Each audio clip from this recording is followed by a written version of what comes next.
24-year-old Cherica Adams' life in Charlotte, North Carolina, was everything she had worked so hard to build. Born in June 1975 and raised primarily by her devoted mother, Sandra Adams, and her loving grandparents, Cherica had blossomed into a woman whose magnetic personality drew people to her like moths to flame. A 1993 graduate of West Charlotte High School, she had attended Winston-Salem State University before discovering her true calling in real estate, where her boss would later describe her as a natural talent with an infectious warmth that made clients feel like family. By the fall of 1999, Cherica was 8 months pregnant, her body carrying the precious weight of the son she would name Chancellor Lee. She was active in her church at Victory Christian Center, a non-denominational congregation with a Southern Baptist soul, where more than 600 people knew her by name and loved her vibrant spirit. Friends from junior high and high school still saw her around Charlotte, always with that same beautiful smile that seemed to light up every room she entered.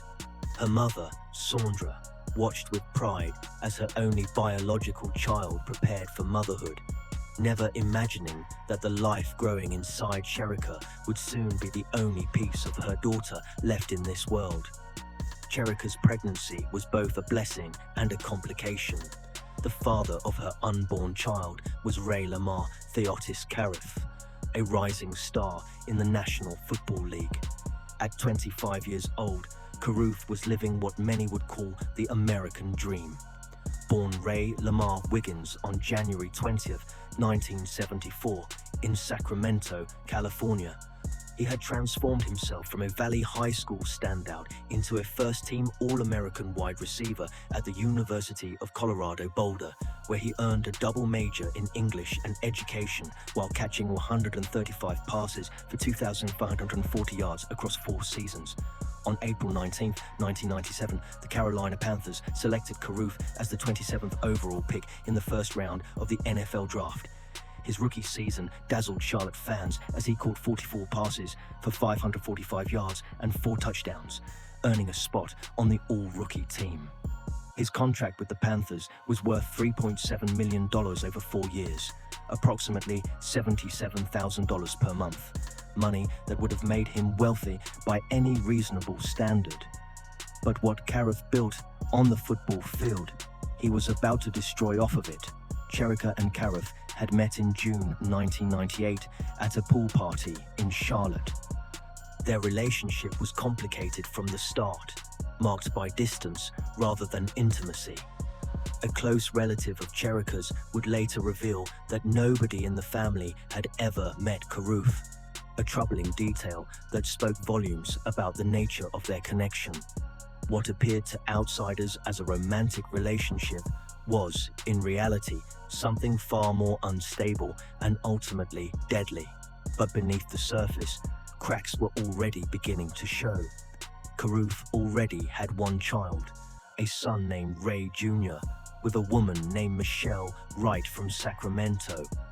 Wright had sued Cariff for child support during his sophomore year at Colorado, and by the time Cherica became pregnant, he was paying between $3,500 and $5,500 per month to support his first son. The financial obligation gnawed at him, a monthly reminder that his choices had consequences. When Cherica told him she was pregnant, Cariff's response was not joy but calculation. He asked her to get an abortion. Cherica refused. The refusal would prove to be the moment that sealed her fate. Throughout the spring and summer of 1999, Cariff's resentment festered. According to later testimony, he had already shown a disturbing pattern with other women. Amber Turner, yet another girlfriend Cariff had impregnated in 1998, testified that when she told him she was pregnant, Cariff directed her to have an abortion and threatened her with chilling words. "Don't make me send somebody out there to kill you. You know I would do it." Turner, terrified, decided not to have the child. Michelle Wright, the mother of Cariff's first son, testified about a similarly unsettling conversation.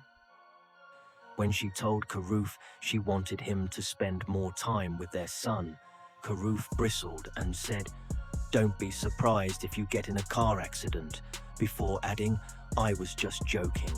The words hung in the air like a dark prophecy, but Cherica Adams was different. She was adamant about having her baby, about bringing Chancellor Lee into the world, regardless of whether his father wanted to be involved. Her determination represented everything Karuf feared. Another mouth to feed, another monthly check to write, another permanent connection to a woman he didn't love. To Karuf, whose investments had already proven questionable and whose lifestyle included giving money to strippers and associating with known drug dealers, the prospect of additional child support wasn't just inconvenient, it was intolerable. What Cherica didn't know was that during those warm summer months of 1999, the father of her child was plotting her murder. Karuf turned to a man named Van Brett Watkins Sr., a 40-year-old nightclub manager and security head at a Charlotte strip club where Cherica had once worked. Watkins was no stranger to violence. His criminal record painted the portrait of a dangerous man who had, at various points in his life, stabbed his own brother, set a prisoner on fire during a previous incarceration, pistol-whipped another man, and waved a meat cleaver at his wife. This was the man Karuf chose to solve his problem. According to Watkins' later testimony, Karuf first approached him in June 1999 with a proposition. How much would it take to beat up a girl and make her abort her baby? Karuf asked. Watkins remembered his response. "I don't beat up a girl." But Karuf was persistent, and over time, the plot evolved from assault to something far more sinister. Watkins would later tell investigators and the jury that Karuf gave him a bunch of different scenarios for how to kill Cherica. In one chilling detail revealed at trial, Watkins said Karuf suggested doing it at a Lamaze class. Throughout the plotting, Karuf used coded language. He referred to his unborn son as the dog and talked about needing the fence to keep the dog from getting out. "I don't want the dog to get out, I need the fence," Watkins explained to prosecutors, and that was code for "he don't want the baby to get out. He needs Cherica killed."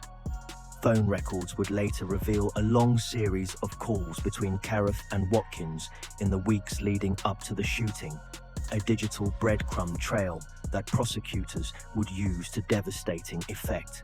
Karuf also recruited Michael Eugene Kennedy, a known drug dealer with a lengthy arrest record dating back to 1994, to drive the car. Kennedy's friend, 19-year-old Stanley Drew Abraham, would tag along as a passenger. The weapon of choice would be a .357 caliber Charter Arms revolver, purchased by Kennedy at Karuf's direction. By mid-November 1999, the plan was set.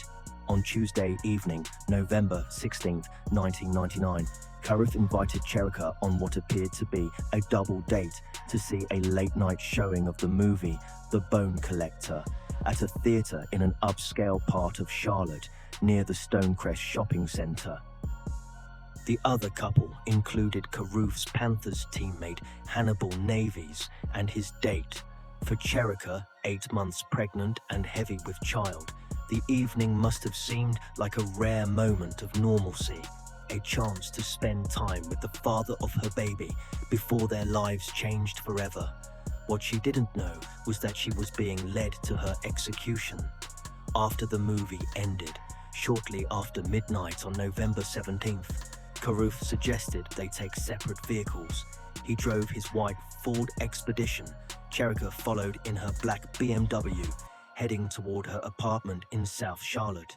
Behind Cherica, in a rented Nissan Maxima, Michael Kennedy drove with Van Brett Watkins in the back seat and Stanley Abraham beside him. They were waiting for Karuf's signal. At approximately 12:30 a.m., on Rare Road in a quiet, middle-class suburban neighborhood, Carruth slowed his expedition almost to a stop. Confused, Cherica slowed down too.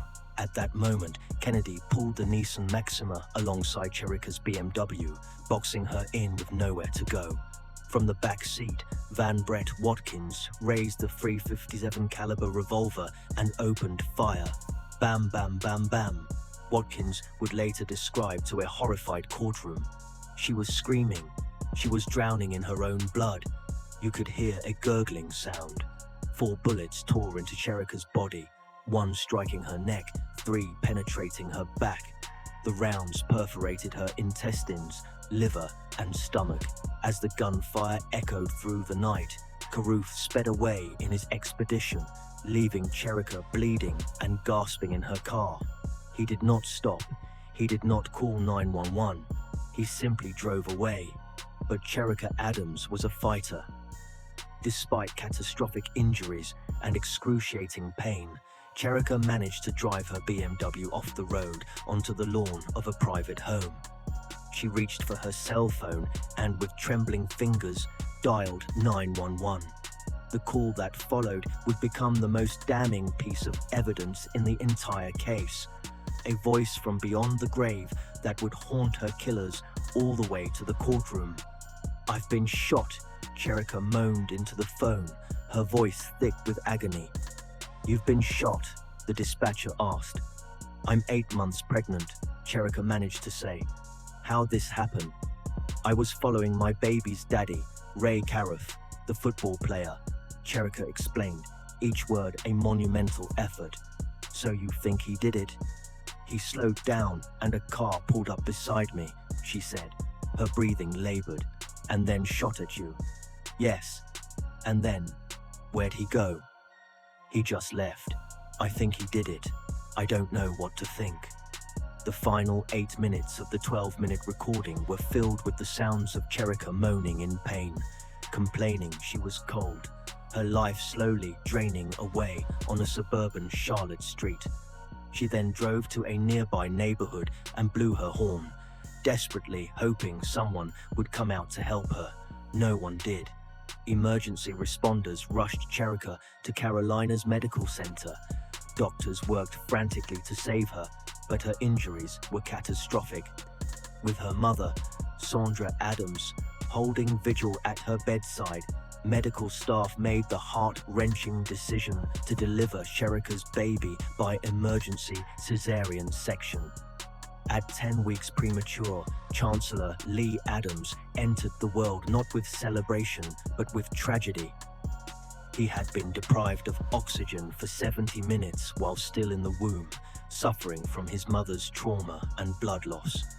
After the delivery, in a moment that would forever break Sandra Adams' heart, doctors laid the tiny, premature baby on Cherica's chest as she slipped into unconsciousness. The machines monitoring Cherica's vital signs went wild, the readings spiking as if her body sensed the presence of her son. It was the only time Cherica would ever hold Chancellor Lee. Sandra would later say, "I know she sensed his presence, and she knew that he was okay, and he was in good hands. And I think that's what made her transition peaceful, that she could leave this room knowing that her son was going to be taken care of." Cherica remained in a coma, but even in her unconscious state, she fought one final battle for justice. Before slipping away, she had written scrawled notes to detectives on hospital paper, her handwriting shaky but legible. The notes were fragmented, jumping from idea to idea, but one message came through clearly. She had heard Carruth say, "We're leaving now," to someone on the phone the night of the shooting. The notes were dated and time-stamped, preserving her testimony for the trial she would never live to see. On December 14, 1999, nearly a month after being shot, Cherica Adams died. She was 24 years old. Chancellor Lee, diagnosed with cerebral palsy and permanent brain damage as a result of the shooting and his premature birth, went to live with his grandmother, Sandra Adams, on December 31, 1999. In the weeks before her daughter died, Sandra had guarded her grandson fiercely, using a blanket to shield him from curious eyes and cameras. Soon, though, she let friends hold Chancellor while she appeared on Oprah, attended meetings for the Mothers of Murdered Offspring support group, and gave a victim impact statement that would move an entire courtroom to tears. Meanwhile, Carouf's world was collapsing. When Cherica died, Carouf was out on $3 million bail, having posted bond on the condition that if either Adams or the infant died, he would turn himself in. Instead, he fled. On December 15, 1999, FBI agents found Ray Carouf hiding in the trunk of a car outside a motel in Parker's Crossroads, Tennessee. Inside the trunk with him were 2 empty bottles he had urinated in, energy bars, a cell phone, and $3,000 in cash. Curled up in the fetal position, the former NFL star was arrested and taken into custody. The investigation that followed was exhaustive and methodical. Charlotte Mecklenburg police detectives, working in coordination with the FBI, began piecing together the conspiracy. They started with Cherica's 911 call and her hospital notes, then moved to Carouf's phone records. The pattern was undeniable. Dozens of calls between Carouf and Van Brett Watkins in the weeks before the shooting, including several on the day of November 16th. On November 19th, 1999, just 3 days after the shooting, police arrested Michael Eugene Kennedy, the 24-year-old drug dealer who had rented and driven the Nissan Maxima. On November 25th, Carouf was formally charged with conspiracy to commit murder. That same day, authorities arrested Van Brett Watkins. On December 2nd, Stanley Drew Abraham, the 19-year-old passenger, was taken into custody. All 4 men faced serious charges, but only one would go to trial. Van Brett Watkins, facing the possibility of execution, accepted a plea bargain. He confessed that he had shot Cherica Adams and pleaded guilty to second-degree murder, conspiracy to commit murder, shooting into an occupied vehicle, and using an instrument to destroy an unborn child. In exchange for his testimony against Carouf and the other defendants, he was sentenced to a minimum of 40 years and 8 months and a maximum of 50 years and 8 months in prison. Michael Kennedy would eventually plead guilty and testify against Carouf without a formal plea deal, receiving a sentence of 14 years.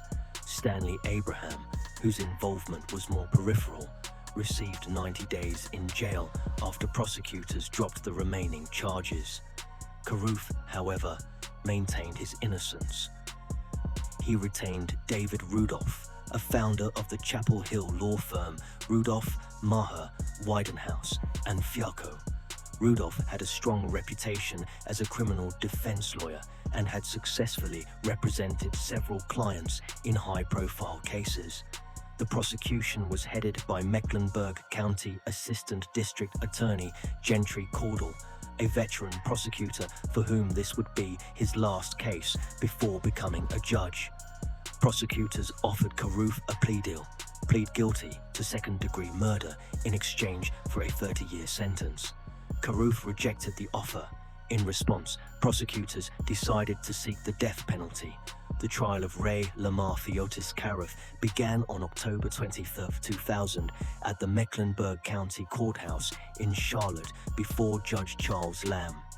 The charges were severe: first-degree murder, conspiracy to commit murder, shooting into an occupied vehicle, and using an instrument to destroy an unborn child. If convicted of first-degree murder, Carouf could face execution. Over the course of 11 weeks, 70 witnesses took the stand. The prosecution's case was methodical and devastating. They played the 911 tape of Cherica's call repeatedly, her voice echoing through the courtroom like a ghost testifying against her killer. "I was following my baby's daddy, Ray Carouf, the football player," the jury heard her say. When the recording reached the final 8 minutes, filled with Cherica's moans of pain and her complaints that she was cold, Carouf covered his face with his hands, unable to look at the jury. Prosecutors presented Cherica's handwritten notes from the hospital, preserved as evidence of her final conscious thoughts. They introduced the phone records showing the extensive communication between Cariff and Watkins. They called expert witnesses who testified about the trajectory of the bullets, the medical timeline, and the cause of Cherica's death. But the most dramatic testimony came from Van Brett Watkins himself. When Watkins took the stand, his reputation for impulsive violence was so well known that deputies positioned themselves strategically around the courtroom, one between the witness box and Judge Lamb, another between Watkins and the jury. Watkins was a terrifying presence, but his testimony was unequivocal. "He hired me to kill Cherica Adams and the baby," Watkins said, pointing at Cariff. "I couldn't bring myself to kill the baby. I shot at the top of the car, not through the door." During a confrontational cross-examination by Rudolph, Watkins became emotional and stood up in the witness box. Turning to Cariff, he wiped away tears and shouted across the courtroom, "Are you happy now?" The defense attempted to portray Watkins as an unreliable witness driven by his own rage. Rudolph introduced testimony from Sergeant Shirley Riddle, a prison officer who claimed that Watkins had told her a different story while in jail. According to Riddle, Watkins said he had pulled alongside Cherica Adams' car to ask her where Carruth was going, and when she made an obscene gesture at him, he just lost it and started shooting. The defense argued that the murder had nothing to do with the pregnancy, and that Watkins had shot Adams to punish Carruth for refusing to finance a drug deal. But the prosecution had more ammunition. They called Amber Turner to the stand. Turner, a former girlfriend whom Cariff had also impregnated, testified that in 1998, Cariff directed her to have an abortion and threatened her by saying, "Don't make me send somebody out there to kill you." Michelle Wright, the mother of Carruth's older son, testified that Carruth had told her, "Don't be surprised if you get in a car accident," after she asked him to spend more time with their child. The defense called numerous witnesses who testified that Carruth was mild-mannered, kind, and never violent. They emphasized that he had no prior criminal record. They argued that Carruth was making more than $650,000 per year with the Panthers and couldn't possibly have been so concerned about child support that he would resort to murder. But there was no explaining away the evidence. Cariff had blocked Cherica's car right before the shooting and then drove off without calling 911. Ray Cariff never took the stand in his own defense. After 11 weeks of testimony, closing arguments were heard on January 15, 2001. The prosecution played the 911 tape one final time, emphasizing the long series of phone calls between Cariff and Watkins. For the defense, David Rudolph laid out 10 points he argued presented reasonable doubt about the prosecution's case. The jury began deliberations on January 16th. After 11 hours of discussion spread over 2 days, the foreman reported to Judge Lamb on January 18th that they were deadlocked on all 4 charges. Lamb repeated the jury instructions and told them to keep trying.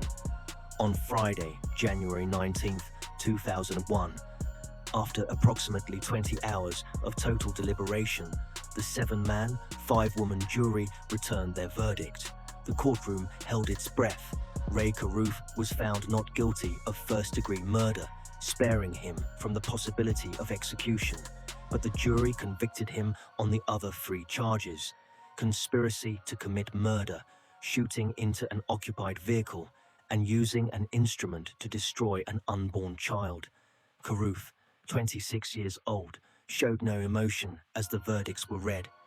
In the spectator section, Cherica Adams hugged another woman and cried softly. She also embraced prosecutors Gentry Caudle and David Graham. "I think they believe justice has truly been served," said Frank Porter, a lawyer for Cherica's father, Jeff Mooney. Justice has spoken. It has given them closure. Kareth's mother, Theodore, stared quietly at her son as he was led out of the courtroom in handcuffs. After he disappeared through the doors, she and her supporters huddled together and prayed. On Monday, January 22, 2001, Judge Charles Lamb sentenced Ray Carruth to a minimum of 18 years and 11 months and a maximum of 24 years and 4 months in prison. The sentences for conspiracy to commit murder, shooting into an occupied vehicle, and using an instrument to destroy an unborn child would run consecutively. Carruth was immediately remanded to the North Carolina state prison system. Van Brett Watkins, the man who pulled the trigger, would remain behind bars at the Sampson Correctional Institution, serving his sentence of 50+ years. He was the only conspirator who would never be released. On December 3, 2023, at the age of 63, Watkins died in prison. Michael Kennedy and Stanley Abraham had both been released years earlier. On October 22, 2018, after serving 18 years, including pre-trial confinement, Ray Carruth walked out of the Sampson Correctional Institution in Clinton, North Carolina, at the age of 44. During his incarceration, he had become a practicing Muslim and worked as a barber, cutting the hair of other inmates for $1 per day.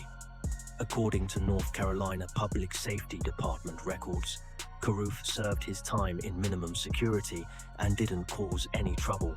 But shortly before his release, Carruth began making waves. He penned a 15-page handwritten letter to WBTV in Charlotte, expressing regret about Cherica Adams' death and apologizing to her mother, Sandra. In the same letter, however, he announced that he planned to seek custody of his then 18-year-old son, Chancellor Lee. Sandra Adams balked at the idea and vowed to fight for her grandson. Carruth quickly recanted his custody claim. In December 2019, Sandra Adams revealed that Carruth had sent a check for several $1,000s to Chancellor, the first financial support he had provided since his son's birth. Carruth eventually moved to Pennsylvania after his release and later married under another name while living in the southwestern United States. He refuses to discuss the events that led to Cherica's death and has had no contact with his son. Meanwhile, Chancellor Lee Adams has defied every expectation. Doctors initially said that Chancellor, born with cerebral palsy and permanent brain damage, would likely never walk or talk. But Sandra Adams, his devoted grandmother, whom he calls G-Mom, refused to accept those limitations. She has raised Chancellor from birth with unwavering love, documenting every milestone along the way. When Chancellor was 10 years old, he took his first 100 steps on his own. On his 16th birthday, he was able to walk by himself for the first time. On June 5, 2021, wearing a royal blue cap and gown, Chancellor Lee Adams walked across the stage at the Bojangles Coliseum and accepted his high school diploma, graduating from Julius L. Chambers High School. I have seen Chancellor's determination, how he persists through things, his resilience and overcoming so many of the odds, Sandra said, her voice thick with pride. Today, Chancellor Lee Adams is 26 years old, 2 years older than his mother ever got to be. He lives with Sandra in Charlotte, where he enjoys horseback riding, bowling, singing in the choir at Mount Olive Church, and traveling. Sandra says Chancellor is thriving, having learned to walk and speak short sentences despite doctors' early predictions. He and his grandmother call Cherica Mommy Angel, and Sandra says Chancellor often talks to his mother at night. I'll go in and say, "Who are you talking to?" And he'll tell me, "Mommy Angel." I know he senses her presence. The generosity of strangers has helped sustain the Adams family through the years. John Embry, a former University of Colorado player and assistant coach who later worked with the San Francisco 49ers, spearheaded an effort through the Buffs for Life organization to provide the Adamses with a brand new, accessible home in Charlotte, one without stairs, making it easier for Sandra to care for Chancellor as he grew. Donations poured in from across the country after their story was featured on HBO's Real Sports. In October 2018, just a week after Carruth's release from prison, Sandra and Chancellor were welcomed with open arms by the Carolina Panthers community. Players gifted Chancellor with gloves and a football, and Panthers owner David Tepper paid the pair a visit on the sidelines. It was a moment of recognition from an organization that had once employed the man who tried to kill him. Sandra Adams has become an advocate for victims of domestic violence and forgiveness. She regularly visits prisons to speak about her journey of faith and healing. When asked whether she would allow Carruth to visit his son, she has said that she initially hoped they could meet at the prison gates when Carruth was released, wanting Chancellor to have the opportunity to know his father. But after Carruth's custody attempt and his subsequent silence, that plan has faded. We're still living in the flow, in the favor of God, Sandra says, and Lee is still in his smiled ministry, just going out, being a blessing in the community. The case of Cherica Adams remains one of Charlotte's most notorious murders, a tragedy that exposed the dark intersection of celebrity, greed, and violence. It serves as a reminder that no amount of wealth or fame excuses cruelty, and that justice, while sometimes imperfect, can still speak for those who can no longer speak for themselves. Cherica Adams was a beautiful person, inside and outside, a young woman with a magnetic personality who was beginning a promising career in real estate. She was a devoted daughter, an active member of her church, and a mother-to-be who fought with everything she had to give her son a chance at life. Even as she lay dying, she used her final moments of consciousness to ensure her killer would be identified and her baby would be protected. Please don't forget Cherica Adams.